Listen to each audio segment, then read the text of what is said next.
It is Valentine's Day as I pull this lesson together, and it is from Iowa, the land of my home prairie that I write. I've come back to help out as my dad tries to rally from a bad health setback that started around Thanksgiving. So my thoughts are of the heart, Dad's and mine, on this Valentine's Day. My brothers and sisters who live near him have all pitched in over the many weeks and months. And last Monday morning, I awoke with clarity that it was time for me to come back. So I checked the weather and roads and set out. So, how is this a lesson from the land, you ask? Well, it has always been clear to me that our 10-acre patch of shortgrass prairie is a beautiful stand-in for the tall grass prairie that formed me as a child. And the closer the intimacy, yes, intimacy of my relationship with the land, the deeper my longing for my native landscape. In a way, this lesson simply connects dots across the heartland, across a broad central sweep of this continent that was once a mix of vast prairie and virgin forest from the Appalachians to the Rockies. From where I now live and love prairie, back to the place where I first fell in love with her, fell under her spell, her blessing. I've told Dad that I've come back to stay with him for a while to see if we can invigorate him a bit. Webster's says to invigorate is to give strength or energy to. From the Latin vigere, to be lively, flourish, and thrive. As I arrive, Iowa is under 1.5 feet of snow in the midst of a bitter polar vortex, so the air definitely aids invigoration. Brr. I'm so grateful.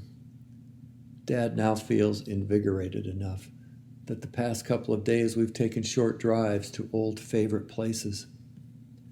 We travel around to some familiar nature spots. Everywhere we go, we see gripping evidence of the derecho that tore through Iowa on August 10th last year. A 400-mile-long dry land hurricane with sustained straight-line winds of 150 miles per hour. And this entire city, Cedar Rapids, was the epicenter of the storm's maximum force. Its very heart was pummeled for nearly an hour straight, right in the middle of a pandemic. We visit the creek where I had so many magical adventures and mystical encounters with the likes of bobolink, badger, great blue heron, fox, water snake, and crayfish. The surrounding open, tall grass prairie of 50 years ago is now fancy home developments built on the floodplain. I can clearly see many hundreds of shattered trees in all directions, just from where I stand. And all over town, any trees left standing were whittled to toothpicks. Down by the Cedar River, we find hundreds of resilient ducks and geese, and 15 frisky bald eagles trying to make a living on a small stretch of open water. And ravaged woodlands, many still full of hundreds of dangling, snapped-off treetops. In many places, we find roof-high stacks of the massive trunks of once stately deciduous and coniferous trees. Along the river, Dad and I approach a favorite old stretch of grasslands and woods and pastures,